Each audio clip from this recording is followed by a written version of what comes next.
Hi all. Today we are moving to the next topic, that is Tuglaq Dynasty.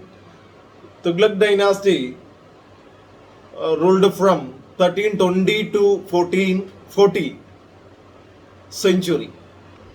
The last ruler of Khilji Dynasty was murdered by Ghazi Malik, and he captured the kingdom and declared as the Sultan.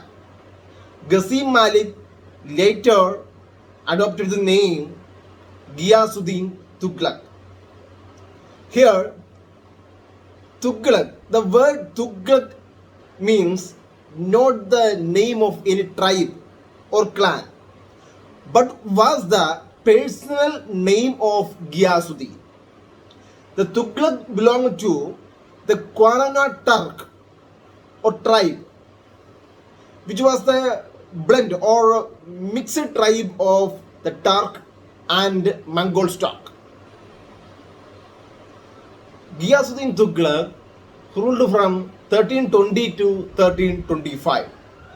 Ghiyasuddin was an experienced warrior, statesman, and an able administrator. He liberated administration in certain respects. The practice of physical torture in case of economic offenses and recovery of debts was given up. He discarded Alauddin's land measurement system and a method of tax collection system. He reduced the rate of land revenue. He restored the order in Bengal, Gujarat, and other parts of the empire. In 1321, he dispatched the crown prince Jonah Khan, later known as Muhammad bin Tuglaq, to re-establish the authority of the sultanate in south. Jonah Khan annexed the Kakatiya kingdom of Warangal in 1322 and the Pandyan kingdom of Madurai in 1323 to Sultanate of Delhi. In 1325, when Sultan Ghiyasuddin Tuglaq was returning after concluding his military campaign in Bengal, Prince Jonah Khan raised a wooden pavilion at Afghanpur village. Afghanpur village was near Delhi. This was mainly to welcome Sultan.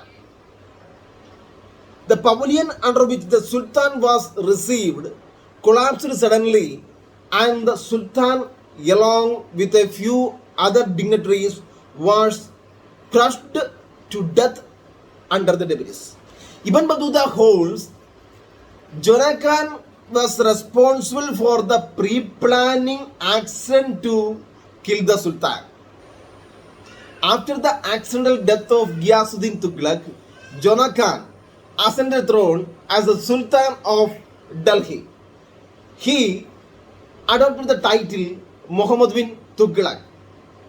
He ruled from 1325 to 1351 CE. Muhammad bin Tuglaq was the most remarkable personality among the sultans of Delhi. He was a great scholar of Persian and Arabic and was well versed in various branches of learning such as astronomy, philosophy, mathematics, medicine, and logic. In religious and philosophical matters, he was a rationalist. He anticipated Akbar in holding religious discussions with the Hindu yogis and Jain saints. Muhammad bin Tuglaq was the first sultan who visited the tomb of Muhyiddin Chishti, Sheikh Muhyiddin Chishti at Ajmer. He built the mausoleum of Nizamuddin Awliya at Delhi. In his all offices, he appointed talented personalities. Muhammad bin Tuglaq has been grossly misunderstood and variously assessed on account of his 5 ambitious projects. Two principal contemporary sources for the history of Muhammad bin Tuglaq, Ziauddin Barani and Ibn Battuta, also do not provide unbiased account of his reign. Ibn Battuta, whom the Sultan had appointed as the Qasi of Delhi, his 5 ambitious projects. First one, the transfer of capital from Delhi to Devagiri in 1327. Devagiri later renamed as Daulatabad. Daulatabad means house of prosperity. The name means house of prosperity. The main motive for the transfer of capital to Daulatabad was its central location and close proximity to the south, which was a newly conquered region and required regular and close supervision. The scheme of the transfer of capital was properly executed. The imperial establishment and the population was taken to Daulatabad in stages, and all facilities were provided to the people on the way to Daulatabad. It is wrong to assume that the transfer of capital was a mass exodus and the city of Delhi was completely deserted. His second scheme was to conduct an expedition to Khorasan and Iraq, also abandoned. Barani says that 370,000 men were enrolled and paid for one whole year. But the army did not leave for expedition and was disbanded. This expedition had been planned because the Sultan wanted to take advantage of the political vacuum in Central and West Asia caused by the decline of power of Mongol. Through this, he planned to extend his political influence beyond the frontiers of India. This scheme was abandoned when the Sultan learned the situation of Iraq had improved and were not conducive to an expedition. The third experiment, towards the close of his reign, the Sultan increased the land revenue in the Doab area in 1328 to 29. The actual rate of increase of revenue is not definitely known, but the measure proved to be ill-timed because the Dome was then passing through a total famine, which was followed by plague. The tax was increased and cesses were also levied. The assessment of revenue was not based on the actual produce, but on the standard yield. The government used some oppressive methods for extraction of the revenue. As a result, the villages were relieved from that place. During this crisis, Sultan ordered to provide relief to the peasantry, and he created a department named Diwan-i-Kohi, Department of Agriculture, formulated a famine code and got several wells dug for irrigation and introduced improved agricultural methods through rotation of crops. Agricultural loan means sondar. The agricultural loan was given to the farmers. The fourth experiment, one of the notable experiment of Muhammad bin Tuglaq, was the introduction of token currency. The token currency means the introduction of bronze tangas in place of silver tangas. The value of the token coin was deemed to be equal to a silver coin. The global shortage of silver was the most important reason for this measure. The experiment with the token currency had succeeded in China. The Mongol ruler Kublai Khan introduced a paper currency called Chao in China, which remained in circulation for 30 years. But Sultan's experiment was failed on account of the circulation of counterfeit coins on a very large scale, which caused chaos in trade and commerce. Barani wrote that house of every Hindu became a mint. Goods and Muslims paid all the land revenue in token currency. Consequently, the Sultan was compelled to withdraw the token currency in 1333. He offered to exchange all the token coins for the silver coins. His experiment failed. He was being called the Prince of Moneyers by historians for this innovative idea. The next scheme of Sultan for the conquest of Kurachil in 1333. The conquest of Kurachil met with a disastrous end. Kurachil has been identified with some Rajput state in the Kumaon Garhwal region. Hilly tracts usually serve as the place of refuge for rebels. That's why Sultan wanted to bring them under his control. The Sultan's nephew Husru Malik was the commander-in-chief of this expedition. He marched into Kurachil, where the entire army was annihilated in winter, followed an outbreak of plague. During the last decade of his reign, Sultan engaged with or deals with rebellions arose in various parts of the empire. He faced many as 34 rebellions. He faced 34 rebellions during his reign, 27 of them in the south alone. The whole South India became independent during his lifetime. And the three major independent states, the Vijayanagar, the Bahmani, and the Madura, were founded in the territories of Sultanate in the south. During his last time, Sultan wanted to restore the order in Gujarat and Sindh.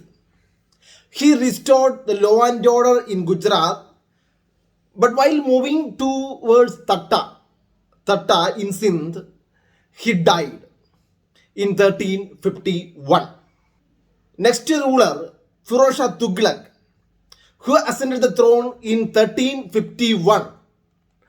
Firoz Shah Tuglaq adopted a populist policy of reconciliation in administration. He reverted the policies of Muhammad bin Tuglaq, which were the reasons for peaceful reign of 20 years. He wrote off all the loans granted during the reign of Muhammad bin Tuglaq. In his book, Futuhat-i-Firoz Shahi gives the details about his reign, about the write-off of loans and philanthropic activities introduced by Firoz Shah Tuglaq. Firoz Shah Tuglaq restored the rent-free lands, Inam and Idrar, granted to the theologians, the lane and the weaker sections. He repaired the mosques and the madrasas attached to them. He abolished many taxes and substituted them with only 4 taxes like Karaj, Zakat, Jizya and Khums, which is sanctioned by the Islamic law. He used coercive methods for the collection of Jizya. Firoz Shah Tuglaq, in order to show his religious zeal, the Sultan extended the scope of jizya by levying it on Brahmins too, who had been previously exempted from this tax. Later stage, he introduced an irrigation tax at 10% of the produce of lands called Haq-i-Sharb. Haq-i-Sharb. Sharb, the irrigation tax which is introduced by Firoz Shah Tuglaq. This tax levied from the lands owned by the people whose lands were irrigated by the state constructed canals. The greatest success of the reign of Firoz was the promotion of agriculture through the construction of canals by the state. Through this, bringing fresh lands under cultivation along the banks of those canals. He got 2 canals dug to bring water from Ganga and Yamuna to Hisar, a city founded by him. Akbar, the Mughal ruler, got it repaired later. Shah Jahan extended it up to Delhi. The British repaired it again in the 19th century, and this canal became fed to the Western Yamuna Canal. He also built a number of dams for irrigation. He made the Iqta system hereditary. He assigned thousands of Iqtas on hereditary basis to civil and military officers and even to ordinary troopers. Firoz Shah Tuglaq introduced a new department called Diwan-i-Bandagan or Diwan-i-Bandagani, a department for slaves. The slaves were trained in various crafts and employed in royal karkhanas. Karkhana means industries. According to Afif, the total number of slaves collected by him amounted to 180,000. One remarkable feature of his reign was the interest in civil work. To provide free treatment to all, he set up a hospital, Darul Shafa, in Delhi. He founded a number of new cities and towns. 3 most famous being Hisar, Jaunpur and Firozabad. Hisar, Jaunpur and Firozabad in Delhi. Historian Ferista credits him with the construction of 50 dams, 40 mosques, 30 colleges with the attached mosques, 20 palaces, 7 sarais. To beautify his new capital Firozabad in Delhi, 2 Ashokan pillars were brought, one from Topara in Ambala and the other from Meerut. He repaired the Qutub Minar which had been destroyed by lightning. The mosques of Iltutmish and Alauddin Khilji near Qutub Minar were also repaired. He set up a separate department called Diwan-i-Khairat to help the poor and the needy. One of its functions was to make arrangements for the marriage of the poor Muslim girls at state expenses. Firoz Shah Tuglaq was poor in military tactics and skills. His military campaigns mostly proved unsuccessful.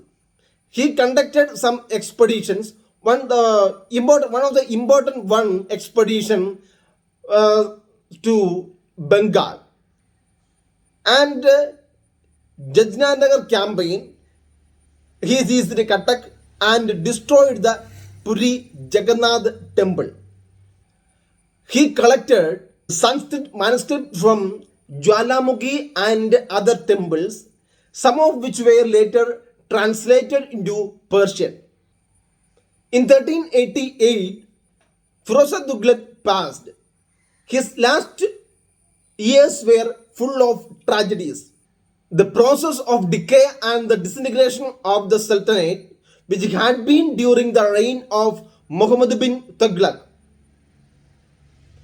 which gained momentum under Firoz Tuglaq. And within 2 decades of his death, the Sultanate of Delhi was reduced to a local principality.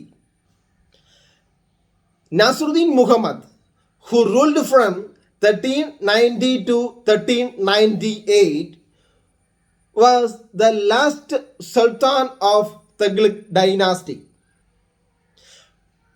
During his reign, many provinces declared their independence. During Nasruddin's reign, Timur, the great Mongol leader of Central Asia, invaded India.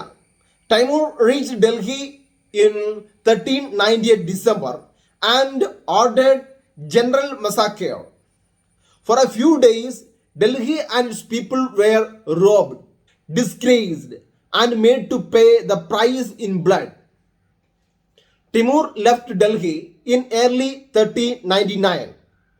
Timur's invasion dealt with a fatal blow to the Tuglaq Dynasty and the Sultanate of Delhi. In the 15th century, the Sultanate completely disintegrated and numerous provincial kingdoms emerged in various parts of the country. The Sultanate of Delhi, under the succeeding 2 dynasties, the Sayids and the Lodhis, was like provincial kingdoms.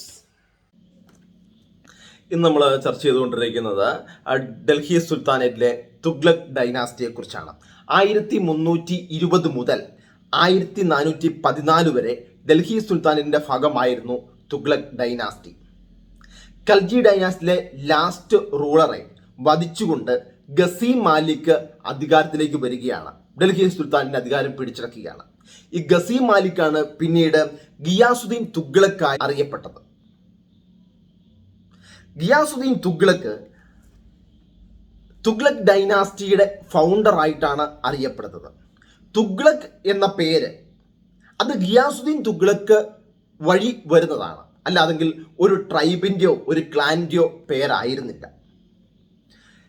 Delhi സുൽത്താനേറ്റിൽ Ghiyasuddin Tughlaq അധികാരത്തിൽ വരുന്നത് 1320-ലാണ്. 5 വർഷത്തോളം അദ്ദേഹം ഡൽഹി സുൽത്താനേറ്റിനെ നയിച്ചു. വളരെയധികം റിഫോംസുകൾ നടന്ന ഒരു കാലഘട്ടമായിരുന്നു ഗിയാസുദ്ദീൻ തുഗ്ലക്കിൻ്റെ.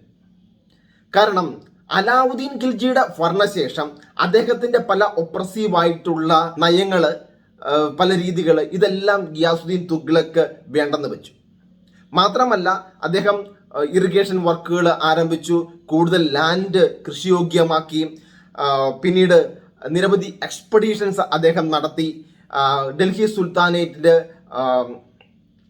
റിവോൾട്ടുണ്ടായ പല സ്ഥലങ്ങളിലേക്കും അദ്ദേഹം പുനഃക്രമീകരിച്ചു. അദ്ദേഹത്തിൻ്റെ മകൻ ജോനാഖാനെ നിരവധി മിലിറ്ററി എക്സ്പെഡീഷന് അദ്ദേഹം ചുമതലപ്പെടുത്തി. അങ്ങനെ ഡൽഹി സുൽത്താനേറ്റ് സൗത്ത് ഇന്ത്യ വരെ പടർന്ന് പന്തലിച്ച് കിടക്കുന്ന ഒരു എംപയറായി, ഒരു ഡൈനാസ്റ്റി ആയിട്ട്, ഒരു വലിയ ഡൈനാസ്റ്റി ആയിട്ട് ഇദ്ദേഹത്തിൻ്റെ കാലത്ത് മാറ്റപ്പെട്ടു.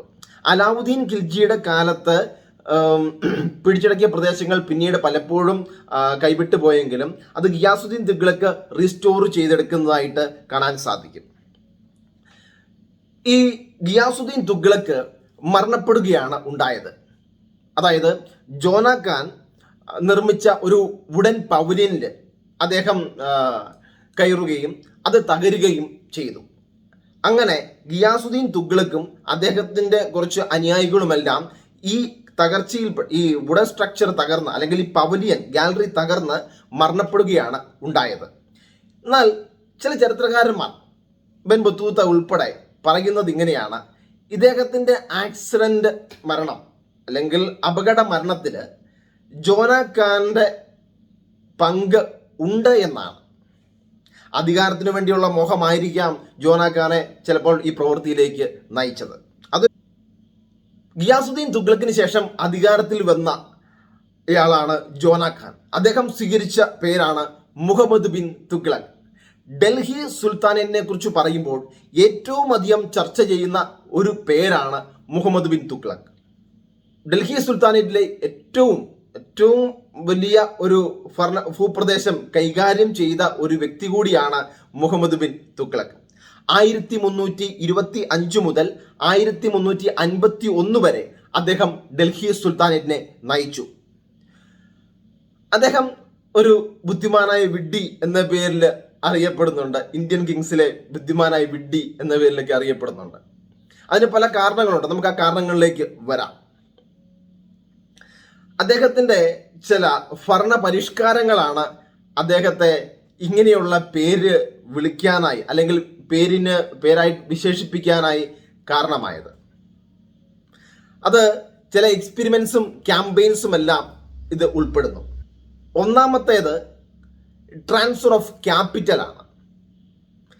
ഡൽഹി എന്നത് ഡൽഹി സുൽത്താനേറ്റിന്റെ, നമ്മൾ ഡൽഹി സുൽത്താനേറ്റ് എന്നാണ് പറയുന്നത്. ഡൽഹി ക്യാപിറ്റലായിട്ട് ഇവർ ഭരണം നടത്തിയത് കൊണ്ട് ഡൽഹി സുൽത്താനേറ്റ് നമ്മൾ പറയുന്നു. ഈ ഡൽഹി ക്യാപിറ്റൽ അത് ദേവഗിരിയിലേക്ക് മാറ്റാൻ മുഹമ്മദ് ബിൻ തുഗ്ലക്ക് ശ്രമിക്കുന്നുണ്ട്. അദ്ദേഹം ദേവഗിരിയെ ഒരു ടൗൺഷിപ്പായിട്ട് പണിതുയർത്തുകയും ഡൽഹിയിൽ നിന്ന് ക്യാപിറ്റൽ ദേവഗിരിയിലേക്ക് മാറ്റുകയും ചെയ്യുന്നു. ഇദ്ദേഹം മാറ്റാനുള്ള കാരണം ദേവഗിരി ഒരു സെൻട്രൽ പൊസിഷനിലാണ് ഇരിക്കുന്നത്. മാത്രമല്ല പലപ്പോഴും ആ പ്രദേശങ്ങളിൽ റിവോൾട്ടുകൾ ഉണ്ടാകാനുള്ള ചാൻസ് ഉണ്ട്. അതുകൊണ്ട് അതിനെയെല്ലാം സപ്രസ് ചെയ്യുക, ഒരു സെൻട്രൽ സോണിൽ നിന്നുകൊണ്ട് മുഴുവൻ ഭൂപ്രദേശങ്ങളും കൈകാര്യം ചെയ്യുക എന്ന നല്ല ഉദ്ദേശത്തോടു കൂടിയാണ് അദ്ദേഹം ക്യാപിറ്റൽ ചേഞ്ച് ചെയ്യാൻ ഉദ്ദേശിക്കുന്നത്. എന്നാൽ ഇതൊരു വലിയ മണ്ടത്തരമായിട്ട് മാറുകയാണ്, അല്ലെങ്കിൽ ഒരു വലിയ പരാജയമായിട്ട് മാറുകയാണ്. എന്തുകൊണ്ടാണ്? ഡൽഹിയിൽ നിന്ന് ആൾക്കാരെ അല്ലെങ്കിൽ ആ സിസ്റ്റം മുഴുവൻ പറിച്ചുകൊണ്ട് ദേവഗിരിയിലേക്ക് വരിക. ദേവഗിരി അദ്ദേഹം പേരുമാറ്റി ദൗലത്താബാദ് എന്നാക്കുന്നുണ്ട്. ദൗലത്താബാദിലേക്ക് കൊണ്ടുവരിക എന്നത് വളരെ ശ്രമകരമായിട്ടുള്ള ഒരു ഉദ്യമമായിരുന്നു. ഇതിനുവേണ്ടി അദ്ദേഹം നല്ല ഒരു തുക ട്രഷറിയിൽ നിന്ന് ചെലവാക്കി. ഡൽഹി ടു ദേവഗിരി അല്ലെങ്കിൽ ദൗലത്താബാദിലേക്കുള്ള റോഡുകളെല്ലാം മനോഹരമാക്കി, അവിടെ ട്രീസ് പ്ലാന്റ് ചെയ്തു, ആൾക്കാർക്ക് വിശ്രമിക്കാൻ സ്ഥലങ്ങൾ ഉണ്ടാക്കി. അങ്ങനെ ഘട്ടം ഘട്ടമായിട്ട് ഡൽഹിയിൽ നിന്ന് എല്ലാവരെയും ദൗലത്താബാദിലേക്ക് കൊണ്ടുവരാൻ അദ്ദേഹം ശ്രമിച്ചു. എന്നാൽ പാതി വഴിയിൽ അദ്ദേഹത്തിന് ഇത് ഉപേക്ഷിക്കേണ്ടതായിട്ട് വന്നു. പല ആൾക്കാരും ഇങ്ങോട്ടുള്ള യാത്രയിൽ സുൽത്താനെ കുറ്റപ്പെടുത്തി. ഡൽഹിയിൽ നിന്ന് ദേവഗിരിയിലേക്ക് ഏകദേശം 1500ഓളം കിലോമീറ്റർ ഉണ്ട്. ഇത്രയും ദൂരം യാത്ര ചെയ്ത് ഒരു പുതിയ സ്ഥലത്ത് വന്ന് സെറ്റിലാകുക എന്നത് വളരെ ബുദ്ധിമുട്ടുള്ള കാര്യമായിരുന്നു. മാത്രമല്ല ആ സമയത്ത് പടർന്നു പിടിച്ച പ്ലേഗ്, അസുഖം, ഇതൊക്കെ ഈ ഉദ്യമത്തിന് തടയിട്ട കാര്യങ്ങളാണ്. അവസാനം സുൽത്താന് ഈ ശ്രമം ഉപേക്ഷിക്കേണ്ടതായിട്ട് വന്നു. ഡൽഹി ക്യാപിറ്റലായിട്ട് തന്നെ തുടരേണ്ടതായിട്ട് വന്നു. അദ്ദേഹത്തിൻ്റെ അടുത്ത എക്സ്പെരിമെൻ്റ് ആയിരുന്നു ഖുറാസൻ എക്സ്പെഡീഷൻ. ഖുറാസനും ഇറാഖും ചേർന്ന സെൻട്രൽ ഏഷ്യയിലെ ആ പ്രദേശങ്ങൾ കീഴടക്കുക എന്നായിരുന്നു അടുത്ത അദ്ദേഹത്തിൻ്റെ ഉദ്ദേശം. കാരണം അവിടെ ഉണ്ടായിരുന്ന ഒരു രാഷ്ട്രീയ ശൂന്യത അല്ലെങ്കിൽ പൊളിറ്റിക്കൽ വാക്കം അദ്ദേഹം കൃത്യമായിട്ട് ഉപയോഗപ്പെടുത്തുക. അങ്ങനെ ഇന്ത്യൻ ബൗണ്ടറീസിൽ നിന്ന് വെളിയിലേക്ക് ഈ ഡൽഹി സുൽത്താനെ വ്യാപിപ്പിക്കുക എന്നൊരു ഉദ്ദേശമായിരുന്നു അദ്ദേഹത്തിനുള്ളത്. അതിനുവേണ്ടി അദ്ദേഹം ഒരു ഹ്യൂജ് ആർമിയെ 1 വർഷത്തോളം ക്യാഷ് പേയ്മെന്റ് കൊടുത്ത് നിലനിർത്തി. പക്ഷേ പിന്നീട് ഇറാഖിലെയും സെൻട്രൽ ഏഷ്യയിലെയും കാര്യങ്ങൾ മാറിയത് കൊണ്ട് അദ്ദേഹം എന്ത് ചെയ്തു? ഈ പരിപാടി ഖുറാസൻ എക്സ്പെഡീഷൻ അദ്ദേഹം ഉപേക്ഷിക്കുന്നു. അതും രാജ്യത്തിൻ്റെ ഖജനാവിന് വൻ നഷ്ടം ഉണ്ടാക്കിയ ഒരു കാര്യമായിരുന്നു. അടുത്തായിട്ട് ഉള്ള ഒരു എക്സ്പെരിമെന്റ് ഫിനാൻഷ്യൽ ഡിഫിക്കൽട്ടീസ്, ഡൽഹി സുൽത്താനേറ്റിലെ ഫിനാൻഷ്യൽ ഡിഫിക്കൽട്ടീസ് ഓവർകം ചെയ്യാനായിട്ട് മുഹമ്മദ് ബിൻ തുഗ്ലക്ക് ഡോബ് ഏരിയാസിൽ, അതായത് ഗംഗ, യമുന, ഡോബ് ഏരിയാസിൽ ടാക്സ് റേറ്റ് അദ്ദേഹം വർദ്ധിപ്പിച്ചു. യാതൊരു മെഷർമെൻറ്റും ഇല്ലാതെ അല്ലെങ്കിൽ യാതൊരു മുൻ പരിഗണനയും അല്ലെങ്കിൽ പഠനവും ഇല്ലാതെ അവിടുത്തെ ടാക്സ് ഗണ്യമായി വർദ്ധിപ്പിച്ചു. എന്നാൽ ഇത് വലിയ ഒരു പ്രത്യാഘാതമാണ് അവിടെ ഉണ്ടാക്കിയത്. ആ സമയത്ത് അവിടെ പ്ലേഗ് പൊട്ടിപ്പുറപ്പെടുന്നു. മാത്രമല്ല അവിടുത്തെ ഈൽഡിങ് കുറവായിരുന്നു, അവിടുത്തെ വിളവെടുപ്പ് കുറവായിരുന്നു, അവിടുത്തെ എൻവയോൺമെന്റൽ കണ്ടീഷൻസ് മോശമായിരുന്നു. അങ്ങനെ പലതരത്തിലുള്ള പ്രശ്നങ്ങൾ ആ ഭാഗം അല്ലെങ്കിൽ ഡോബേരിയ നേരിടുന്ന സമയത്താണ് അവിടുത്തെ ടാക്സ് റേറ്റ് കൂട്ടുന്നത്. അതിന് അദ്ദേഹം കണ്ടെത്തിയ ഒറ്റ കാര്യം ഇതായിരുന്നു, അല്ലെങ്കിൽ കാരണം ഇതായിരുന്നു, ഡോബേരിയ ആണ് അവിടെ ഫെർട്ടൈൽ ലാൻഡ് കൂടുതലാണ്, അതുകൊണ്ട് അവിടെ വിളവെടുപ്പ് കൂടുതലുണ്ടാകും. പക്ഷേ ആ വർഷം അവിടുത്തെ സാഹചര്യം വളരെ മോശമായിരുന്നു. അവിടുന്ന് ആൾക്കാർ സ്ഥലം വിട്ടിട്ട് പോകേണ്ടതായിട്ടുള്ള ഒരു സാഹചര്യം വരെ ഉണ്ടാകുകയാണ്. ഈ സമയത്ത് അദ്ദേഹം കാര്യത്തിലേക്ക് തിരിച്ചു വന്നു. അദ്ദേഹത്തിന് ബോധോദയമുണ്ടായി. അദ്ദേഹം ദിവാൻ ഐ അമീർ കോഹി എന്ന ഡിപ്പാർട്ട്മെന്റ് സ്ഥാപിക്കുന്നു. ദിവാൻ ഐ അമീർ കോഹി എന്ന ഡിപ്പാർട്ട്മെന്റ് സ്ഥാപിക്കുന്നു. ഈ ഡിപ്പാർട്ട്മെന്റ് കൃഷിക്കാരെ സഹായിക്കാൻ വേണ്ടിയുള്ള ഒരു ഡിപ്പാർട്ട്മെന്റ് ആയിരുന്നു. അങ്ങനെ ഈ ഡിപ്പാർട്ട്മെന്റ് വഴി അവിടുത്തെ പെസൻസിന്, കൃഷിക്കാർക്കുള്ള സഹായം അദ്ദേഹം നൽകുകയും ഈ ഡോബ് ഏരിയയിലെ ടാക്സിനുള്ള വർധന അദ്ദേഹം പിൻവലിക്കുകയും ചെയ്യുകയാണ്. അദ്ദേഹത്തിന്റെ അടുത്ത എക്സ്പെരിമെന്റ് ആയിരുന്നു ടോക്കൺ കറൻസി സിസ്റ്റം. ലോകത്താകമാനം വെള്ളിക്ക് ഒരു ക്ഷാമം, സിൽവറിനൊരു ക്ഷാമം നേരിടുന്ന അവസ്ഥയിൽ രാജ്യത്തുള്ള സിൽവർ കോയിൻസ് അദ്ദേഹം പിൻവലിച്ച് കോപ്പർ കോയിൻസ് അവതരിപ്പിക്കുന്നു. ഈ കോപ്പർ കോയിൻസിന് നേരത്തെ മുൻപുണ്ടായിരുന്ന സിൽവർ കോയിൻസിന്റെ അതേ വാല്യൂ തന്നെ നൽകിക്കൊണ്ട് ഇങ്ങനെ ഒരു കാര്യം അദ്ദേഹം അവതരിപ്പിക്കുകയാണ്. പക്ഷേ ആശയം നല്ലതായിരുന്നു എങ്കിലും അദ്ദേഹം ഇതിന്റെ മറുവശത്തെക്കുറിച്ച് ചിന്തിച്ചിരുന്നില്ല. കോപ്പർ അവിടെ സുലഭമായി കിട്ടിരുന്ന ഒരു മെറ്റലായിരുന്നു. അതുകൊണ്ട് തന്നെ ഭരണി പറയുന്നത് ഇങ്ങനെയാണ്, സിയാദുദ്ദീൻ ഭരണി പറയുന്നു, ഡൽഹി സുൽത്താനുണ്ടായിരുന്ന ഓരോ ഹിന്ദു ഭവനങ്ങളും ഓരോ മിന്റായിട്ട് മാറി എന്നാണ് ഭരണി പറയുന്നത്. കൗണ്ടർഫീറ്റ് കോയിൻസ് കൂടുതലായിട്ട് വരികയും ഈ സിസ്റ്റം ഒരു ഫെയിലായിട്ട് മാറുകയും ചെയ്യുന്നു. അവസാനം എന്ത് ചെയ്തു? അവസാനം സുൽത്താൻ ഈ ഭരണപരിഷ്കാരം പിൻവലിക്കുകയും ടോക്കൺ കറൻസി സിസ്റ്റം പിൻവലിക്കുകയും കൊണ്ടുവരുന്ന കോയിൻസിന്, അതായത് കോപ്പർ കോയിൻസ് കൊണ്ടുവന്നു കഴിഞ്ഞാൽ അവിടെ അതിന് പകരമായിട്ട് സിൽവർ കോയിൻ നൽകുന്ന രീതി ആരംഭിക്കുകയും ചെയ്തു. ഇതുവഴി ഖജനാവിന് ഭയങ്കര നഷ്ടം ഉണ്ടാകുകയും ഒരു പ്രതിസന്ധിയിലേക്ക്, ഡൽഹി സുൽത്താനേറ്റ് ഒരു പ്രതിസന്ധിയിലേക്ക് പോവുകയും ചെയ്യുന്നതായിട്ട് കാണാൻ സാധിക്കും. അടുത്ത ഒരു എക്സ്പെരിമെന്റ് ആയിരുന്നു കുറാച്ചിൽ എക്സ്പെഡീഷൻ. ഇവിടെ കുറാച്ചിൽ എക്സ്പെഡീഷൻ അദ്ദേഹം നടത്തിയത് ആ ഭാഗത്ത് കുറേയധികം റിബല്യസ് ആയിട്ടുള്ള ആൾക്കാരുടെ സാന്നിധ്യം ഉണ്ടായിരുന്നു. മാത്രമല്ല ഇവിടെ ഒരു റിബല്യസ് ആയിട്ടുള്ള ആൾക്കാരെ സപ്രസ് ചെയ്യുക, ആ പ്രദേശം മുഴുവൻ കൺട്രോൾ ചെയ്യുക എന്ന ഉദ്ദേശമായിരുന്നു അദ്ദേഹത്തിന് ഉണ്ടായിരുന്നത്. എന്നാൽ ഇതും ഒരു വലിയ ദുരന്തത്തിലാണ് കലാശിച്ചത്. നിരവധി സൈനികർക്ക് അവിടെ ജീവൻ നഷ്ടപ്പെട്ടു. ആൾക്കാർക്ക് ഒരു മഞ്ഞുവീഴ്ചയും മറ്റു കാരണങ്ങളും മൂലം നിരവധി സൈനികർക്ക് മുന്നോട്ട് പോകാനായിട്ട് സാധിച്ചില്ല. അതുകൊണ്ട് ഈ പദ്ധതിയും അദ്ദേഹത്തിന് ഉപേക്ഷിക്കേണ്ടതായിട്ട് വന്നു. മുഹമ്മദ് ബിൻ തുഗ്ലക്ക് വളരെ ബുദ്ധിമാനായിട്ടുള്ള ഒരു വ്യക്തിയായിരുന്നു. വളരെ അറിവുള്ള ഒരു വ്യക്തിയായിരുന്നു. പേർഷ്യന്, അറബിക്, അസ്ട്രോണമി, ഫിലോസഫി തുടങ്ങിയ വിഷയങ്ങളെല്ലാം തന്നെ അദ്ദേഹത്തിന് പാണ്ഡിത്യം ഉണ്ടായിരുന്നു. അതുപോലെ തന്നെ മറ്റ് രാജ്യങ്ങളുമായിട്ട് മറ്റ് റൂളേഴ്സുമായിട്ട് ഡൽഹി സുൽത്താന് പുറത്തുള്ള മറ്റു റൂളേഴ്സുമായിട്ട് അദ്ദേഹത്തിന് നല്ല ബന്ധം ഉണ്ടായിരുന്നു. അതുകൊണ്ടാണ് മുഹമ്മദ് ബിൻ തുഗ്ലക്ക് ഇബൻ ബത്തൂത്തയെ ചൈനയിലേക്കുള്ള അംബാസിഡർ ആയിട്ട് അദ്ദേഹം നിയമിക്കുന്നത്. അദ്ദേഹത്തിന്റെ പല ഭരണ പരിഷ്കാരങ്ങളും ഒരു വിജയകരം ആയിരുന്നില്ല. അദ്ദേഹത്തിന്റെ ഭരണകാലത്ത് സൗത്ത് ഇന്ത്യയിൽ നിരവധി ഇൻഡിപെൻഡന്റ് പ്രിൻസിപ്പാലിറ്റീസ് എമർജ് ചെയ്യുന്നുണ്ട്, ഇൻഡിപെൻഡന്റ് കിങ്ഡംസ് എമർജ് ചെയ്യുന്നുണ്ട്. അതിലൊന്നാമത്തേതാണ് വിജയനഗർ, പിന്നീട് Bahmani kingdom, then Madurai, sultanate of Madurai. ഇങ്ങനെ 3 കിങ്ഡംസ് സൗത്ത് ഇന്ത്യയിൽ ഇൻഡിപെൻഡന്റ് ആവുന്നുണ്ട് ഡൽഹി സുൽത്താനേറ്റിൽ നിന്നും. ഇവിടെ ഡൽഹി സുൽത്താനേറ്റിന്റെ ഒരു ഡിസിന്റഗ്രേഷൻ ആരംഭിക്കുകയാണ്. വളരെ വലിയ ഒരു ഭൂപ്രദേശം ഉള്ള ഡൽഹി സുൽത്താനേറ്റിനെ കൈകാര്യം ചെയ്ത വ്യക്തിയായിരുന്നു മുഹമ്മദ് ബിൻ തുഗ്ലക്ക്. എന്നാൽ അദ്ദേഹത്തിന്റെ കാലത്ത് തന്നെ ഇവിടെ ചുരുങ്ങാൻ, മുഹമ്മദ് ബിൻ തുഗ്ലക്കിന്റെ കാലത്ത് തന്നെ ഡൽഹി സുൽത്താനിന്റെ ഭൂപ്രദേശം ചുരുങ്ങാനായിട്ട് ആരംഭിക്കുകയാണ്. അദ്ദേഹം 1351 മരണപ്പെടുന്നു. പിന്നീട് അദ്ദേഹത്തിന് ശേഷം ഫിറോസ് ഷാ തുഗ്ലക്ക് 1351 അധികാരത്തിൽ വരുന്നു. 1388 വരെ ഫിറോസ് ഷാ തുഗ്ലക്ക് ഭരിക്കുകയാണ്. ഫിറോസ് ഷാ തുഗ്ലക്ക് 1351 അധികാരത്തിൽ വരികയും അദ്ദേഹം 1388 വരെ ഡൽഹി സുൽത്താനിനെ നയിക്കുകയും ചെയ്തു.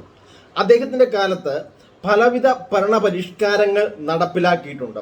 അതുപോലെ തന്നെ ജനങ്ങൾക്ക് എതിരാകുന്ന രീതിയിലുള്ള ഭരണ തീരുമാനങ്ങളും അദ്ദേഹത്തിന്റെ കാലത്ത് ഉണ്ടായിട്ടുണ്ട്.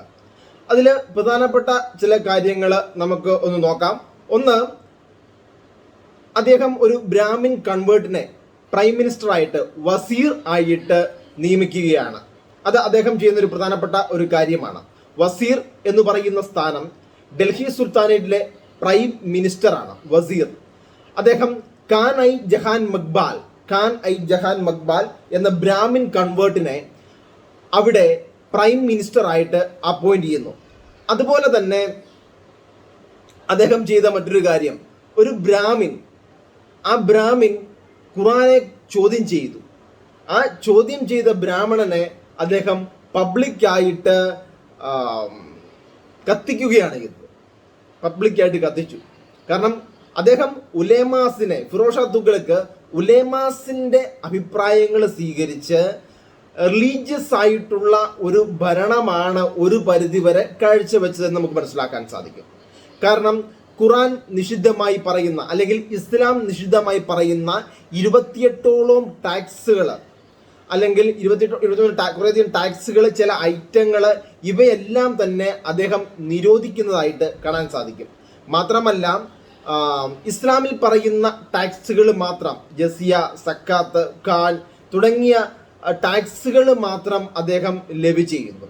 അതുപോലെ തന്നെ സ്ത്രീകൾക്ക് ആരാധനയ്ക്ക് പോകാൻ, അല്ലെങ്കിൽ മുസ്ലിം ചില സെയിൻസിന്റെ ഗ്രേവ്സ് അത് വിസിറ്റ് ചെയ്യാൻ പോകാൻ, അവിടെ ആരാധനയ്ക്ക് പോകാനുള്ള അനുവാദം അദ്ദേഹം നൽകുന്നില്ല. അത് പ്രൊഹിബിറ്റ് ചെയ്യുന്നു. ഇങ്ങനെയുള്ള ചില നടപടികൾ അദ്ദേഹം സ്വീകരിക്കുന്നുണ്ട്. മാത്രമല്ല അദ്ദേഹം നിരവധി ക്യാമ്പയിൻസ്, മിലിറ്ററി എക്സ്പെഡീഷൻസ് കണ്ടക്ട് ചെയ്യുന്നുണ്ട്. അത് നമ്മുടെ ജാജ്നഗറിലേക്ക്, അതുപോലെ ജ്വാലാമുഖി ടെമ്പിള്, പുരി ജഗന്നാഥ ക്ഷേത്രം തുടങ്ങിയ സ്ഥലങ്ങളിലേക്കെല്ലാം അദ്ദേഹം എക്സ്പെഡീഷൻ നടത്തുന്നു. ഈ പ്രദേശങ്ങളിൽ നിന്നെല്ലാം തന്നെ അദ്ദേഹം എനോർമസ് വെൽത്ത്, അല്ലെങ്കിൽ ഈ പറയുന്ന വലിയ എമൗണ്ട് ഓഫ് കൊള്ളമുതൽ അദ്ദേഹം ശേഖരിക്കുന്നുണ്ട്. അതുപോലെ തന്നെ ഈ പല സ്ഥലങ്ങളും, പല ടെമ്പിൾസും അദ്ദേഹം തകർക്കുന്നുണ്ട്. പുരി ജഗന്നാഥ ടെമ്പിള് അദ്ദേഹത്തിന്റെ മിലിറ്ററി ക്യാമ്പയിന്റെ സമയത്ത് തകർക്കപ്പെട്ട ഒരു ടെമ്പിളാണ്. അതുപോലെ തന്നെ ജ്വാലാമുഖി ടെമ്പിൾ ഏകദേശം 1300ഓളം സാൻസ്ക്രിറ്റ് മാനുസ്ക്രിപ്റ്റ്സ് അദ്ദേഹം കൊണ്ടുവരുന്നുണ്ട്, ഡൽഹിയിലേക്ക് കൊണ്ടുവരികയാണ്. പിന്നീട് ഇവയിൽ പലതും പേർഷ്യനിലേക്ക് ട്രാൻസ്ലേറ്റ് ചെയ്യപ്പെട്ടതായിട്ട് കാണുന്നു. അതുപോലെ അദ്ദേഹത്തിന്റെ കാലത്തും പല പ്രാവശ്യവും പല സ്ഥലങ്ങളില് റിബല്യൻസ് ഉണ്ടായിട്ടുണ്ട്. ഈ റിബല്യൻസിനെ എല്ലാം അദ്ദേഹം നേരിട്ട് സപ്രസ് ചെയ്യുന്ന, അല്ലെങ്കിൽ അടിച്ചമർത്തുന്ന ഒരു കാഴ്ച നമുക്ക് കാണാനായിട്ട് സാധിക്കും. പ്രധാനമായിട്ടും ഖറാജ്, ഖാം, സക്കാത്ത്, ജസിയ തുടങ്ങിയ ടാക്സുകളാണ് ഡൽഹി സുൽത്താൻ അദ്ദേഹത്തിന്റെ കാലത്ത് അദ്ദേഹം ഏർപ്പെടുത്തിയത്. ഇവിടെ ജസിയ ഒരു റിലീജിയസ് ടാക്സ് ആണ്. ഈ ടാക്സ് ബ്രാഹ്മിൻസിന്റെ കയ്യിൽ നിന്നും പിരിക്കുന്ന ഒരു രീതി അദ്ദേഹം അവലംബിച്ചു. മാത്രമല്ല ഹക്ക് ഐ ഷർബ് എന്ന ഒരു ടാക്സ്, പുതിയ ഒരു ടാക്സ് അദ്ദേഹം ഇവിടെ കൊണ്ടുവരികയാണ്. ഈ ടാക്സ്, ഷർബ് എന്ന് പറയുന്ന ഈ ടാക്സ് അദ്ദേഹം അവതരിപ്പിച്ചത് ഗവൺമെന്റ് കൺസ്ട്രക്ട് ചെയ്ത കനാൽസിൽ നിന്നും ജലം ഉപയോഗിക്കുന്ന പെസൻസിൽ നിന്നാണ് ഈ ഷർബ് ടാക്സ് സ്വീകരിച്ചിരുന്നത്. ഈ ടാക്സ് കൊണ്ടുവരുന്നതിലൂടെ അദ്ദേഹം കൂടുതൽ കനാൽസുകൾ നിർമ്മിക്കുന്നത് കാണാൻ സാധിക്കും. ഫിറോസ് ഷാ തുഗ്ലക്കിന്റെ കാലത്താണ് ഒരു വലിയ നെറ്റ്വർക്ക്, കനാൽസിന്റെ വലിയൊരു നെറ്റ്വർക്ക് ഇവിടെ കൊണ്ടുവരുന്നത്. അതുപോലെ തന്നെ പ്രധാനപ്പെട്ട ഒരു കനാൽ എടുത്തു പറയേണ്ടത് ഹിസർ കനാലാണ്. ഈ ഹിസർ കനാല് അദ്ദേഹം ഇവിടെ അദ്ദേഹത്തിന്റെ കാലത്ത് നിർമ്മിക്കുകയും പിന്നീട് അക്ബറും അതുപോലെ തന്നെ ഷാജഹാന് അക്ബർ, ഷാജഹാന്, പിന്നീട് ബ്രിട്ടീഷുകാരുടെ കാലത്ത് വരെ ഈ കനാല് മെയിൻ്റെനൻസ് വർക്കുകൾ നടത്തുന്നതായിട്ട് കാണാൻ സാധിക്കും. കാരണം അത്രത്തോളം ഇമ്പോർട്ടൻ്റ് ആയിട്ടുള്ള ഒരു വർക്കായിരുന്നു ഫിറോസ് ഷാ തുഗ്ലക്ക് തുടങ്ങി വെച്ചത്. നിരവധി പ്രദേശങ്ങൾ കൃഷിക്ക് അനുയോജ്യമാക്കുക എന്ന ഉദ്ദേശത്തോടു കൂടിയാണ് അദ്ദേഹം കനാൽ സിസ്റ്റം അവതരിപ്പിച്ചത്. അതിനുവേണ്ടിയാണ് ഷർബ് എന്ന് പറയുന്ന ടാക്സ് അദ്ദേഹം ഇൻട്രൊഡ്യൂസ് ചെയ്തത്. ഇതോടൊപ്പം തന്നെ ഇക്ത സിസ്റ്റം അദ്ദേഹം ഇവിടെ അവതരിപ്പിക്കുന്നുണ്ട്. ഒരു കാലത്ത് ഉണ്ടായിരുന്ന ഇക്ത സിസ്റ്റം അദ്ദേഹം തിരിച്ചു കൊണ്ടുവരികയും ഈ ഇക്ത സിസ്റ്റം ഇവിടെ അവതരിപ്പിക്കുകയും ചെയ്യുന്നു. ഇവിടെ ഇക്താദാർസിന് അത് ഇക്ത എന്ന് പറയുന്നത് ഇക്താദാർസിന് പാരമ്പര്യമായിട്ട് കൈമാറ്റം ചെയ്യപ്പെടുന്നതിനുള്ള അവകാശവും അദ്ദേഹം നൽകുന്നുണ്ട്. ഇക്ത ഒരു തലമുറയിൽ നിന്ന് അടുത്ത തലമുറയിലേക്ക് കൈമാറ്റം ചെയ്യപ്പെടാനുള്ള അവകാശവും അദ്ദേഹം നൽകുന്നതായിട്ട് കാണാൻ സാധിക്കും. അദ്ദേഹം കൊണ്ടുവന്ന മറ്റൊരു ഡിപ്പാർട്ട്മെന്റ് ആണ് ദിവാനായി ബന്ദാഗനി ഒരു ദിവാനായി ബന്ദാഗൻ. അത് സ്ലേവ്സിനു വേണ്ടിയുള്ള ഒരു ഡിപ്പാർട്ട്മെന്റ് ആണ്. അടിമകളെ കൊണ്ടുവരിക, അവരെ സംരക്ഷിക്കുക, അവർക്കുള്ള തൊഴിലവസരങ്ങൾ നൽകുക തുടങ്ങിയ ഉദ്ദേശമായിരുന്നു ദിവാനായി ബന്ദാഗനി ദിവാനായി ബന്ദാഗൻ എന്ന ഡിപ്പാർട്ട്മെന്റിലൂടെ അദ്ദേഹം ഉദ്ദേശിച്ചത്. അതുപോലെ തന്നെ ഫിലാന്ത്രോപ്പിക് ആക്ടിവിറ്റികളിൽ അദ്ദേഹം തൽപരനായിരുന്നു. അതുകൊണ്ട് തന്നെയാണ് ദാറുൽ ഷിഫ എന്ന ഒരു ഹോസ്പിറ്റൽ അദ്ദേഹം ആരംഭിച്ചത്. ഇത് ജനങ്ങൾക്ക് ഫ്രീ ആയിട്ടുള്ള ഒരു മെഡിക്കേഷൻ നൽകാൻ വേണ്ടിയിട്ടാണ് ദാറുൽ ഷിഫ എന്ന ഹോസ്പിറ്റൽ അദ്ദേഹം ആരംഭിച്ചത്.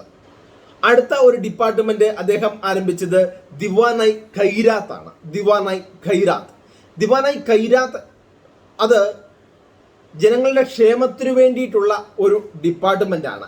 To help the poor and needy, ഏറ്റവും ആവശ്യമുള്ള സാധാരണക്കാരെ, വിഷമത അനുഭവിക്കുന്നവരെ സഹായിക്കാൻ വേണ്ടിയുള്ള ഒരു ഡിപ്പാർട്ട്മെന്റ് ആണ് ദിവാനായി ഖൈറാത്ത്.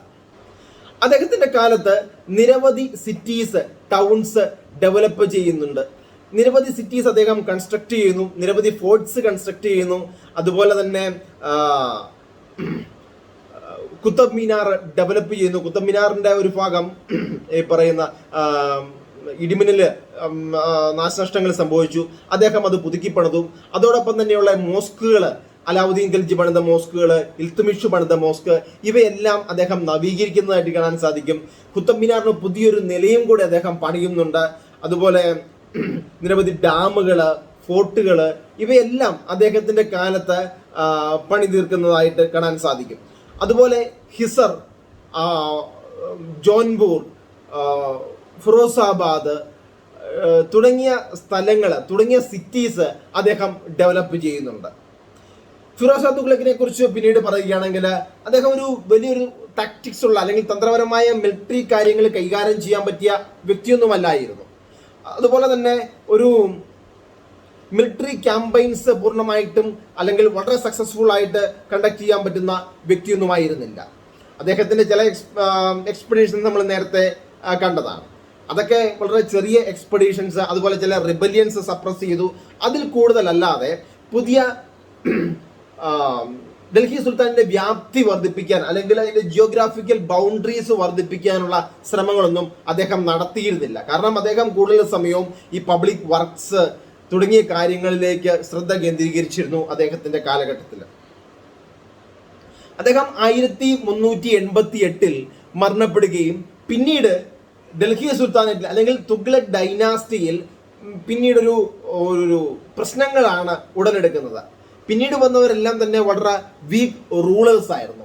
ഈ റൂളേഴ്സിനൊന്നും ഈ ഡൽഹി സുൽത്താനേറ്റിനെ ഇതുപോലെ മുന്നോട്ട് കൊണ്ടുപോകാനായിട്ട്, അതായത് ഫിറോസ് ഷാ തുഗ്ലക്ക് കിട്ടിയ രീതിയിൽ മുന്നോട്ട് കൊണ്ടുപോകാനായിട്ട് സാധിച്ചില്ല എന്നുള്ളതാണ് ശരി. അതുകൊണ്ട് തന്നെ ഇത് ഓരോ പ്രാവശ്യവും ഇതിന്റെ വ്യാപ്തി, ഇതിന്റെ ജിയോഗ്രാഫിക്കൽ ബൗണ്ടറീസ് ചുരുങ്ങിക്കൊണ്ടിരിക്കുന്നു. പിന്നീട് ഇത് പല സ്ഥലങ്ങളിലും പുതിയ പ്രിൻസിപ്പാലിറ്റീസ്, പുതിയ ഇൻഡിപെൻഡന്റ് കിങ്ഡംസ് ഉയർന്നു വരുന്നതായിട്ട് കാണാൻ പറ്റും. ഈ ലേറ്റർ തുഗ്ലക്സ് എല്ലാവരും തന്നെ വളരെ വീക്ക് ആയിട്ടുള്ള റൂളേഴ്സ് ആയിരുന്നു. അതുകൊണ്ട് ഗിയാസുദ്ദീൻ തുഗ്ലക് II, അതുപോലെ അബു ബക്കർ, മുഹമ്മദ് ഷായ, അലാവുദ്ദീൻ, സിക്കന്ദർ ഷായ തുടങ്ങിയവരെല്ലാം തന്നെ വളരെ വീക്കായിട്ടുള്ള റൂളേഴ്സ് ആയിരുന്നു. ഇവിടുത്തെ ലാസ്റ്റ് റൂളർ നാസറുദ്ദീൻ മുഹമ്മദാണ്. തുഗ്ലക് ഡൈനാസ്റ്റിയിലെ ലാസ്റ്റ് റൂളർ നാസറുദ്ദീൻ മുഹമ്മദാണ്. നാസറുദ്ദീൻ മുഹമ്മദിന്റെ കാലത്ത് വളരെ പ്രധാനപ്പെട്ട ഒരു സംഭവം നടക്കുന്നുണ്ട്. അത് ഇന്ത്യ വിറ്റ്നസ് ചെയ്യുന്നുണ്ട്. അത് തൈമൂറിന്റെ ഇൻവേഷനാണ്. 1398 തൈമൂർ ഇന്ത്യയിലേക്ക് കടന്നു വരികയും ഡൽഹിയിൽ തൈമൂറിന്റെ ഒരു അഴിഞ്ഞാട്ടം തന്നെ നടക്കുകയുമാണ്. ഡൽഹിയിലെ നിരവധി ആൾക്കാരെ കൂട്ടക്കുരുതിക്ക് വിധേയമാക്കുന്നു. ഡൽഹി പൂർണ്ണമായിട്ടും കൊള്ളയടിക്കുന്നു. ഇവിടുന്നുള്ള സ്വത്തുക്കൾ കടത്തിക്കൊണ്ടു പോകുന്നു. അതുപോലെ ജനങ്ങൾക്ക് ആകെ ഒരു അരക്ഷിതാവസ്ഥ, വളരെ ഭീകര അന്തരീക്ഷം ഡൽഹിയിൽ സൃഷ്ടിക്കുന്ന ഒരു കാലഘട്ടമായിരുന്നു 1398 മുതൽ 1399 വരെയുള്ള ഒരു കാലഘട്ടം. തൈമൂർ 1399 ഇന്ത്യ വിട്ടുപോകുന്നത്. ആ സമയത്തോളം കാലം ഡൽഹി സുൽത്താനേറ്റിന്റെ ഡിസിന്റഗ്രേഷന്റെ ഒരു പൂർണ്ണതയിലേക്ക് എത്തിച്ചേരുകയാണ്. തൈമൂറിന്റെ ഇൻവേഷനോടെ ആയപ്പോൾ അത് ഏകദേശം പൂർണ്ണമായി. പിന്നീട് വന്ന ഡൈനാസ്റ്റികൾ സയ്യിദ്സും ലോധീസും അവരും വളരെ ചുരുങ്ങിയ പ്രദേശമാണ് കൈകാര്യം ചെയ്തിരുന്നത്. ഇത്രയുമാണ് തുഗ്ലക് ഡൈനാസ്റ്റിയെ കുറിച്ച് പങ്കുവയ്ക്കാനുള്ളത്. ബാക്കി ചില ഫാക്റ്റുകൾ, അതുപോലെ ടേംസ്, ഡൽഹി സുൽത്താനേറ്റിലെ ടേംസ്, പൊസിഷൻസ്, ഇവയെക്കുറിച്ച് അടുത്ത ഒരു ക്ലാസ്സിൽ നമുക്ക് ചർച്ച ചെയ്യാം. Thank you.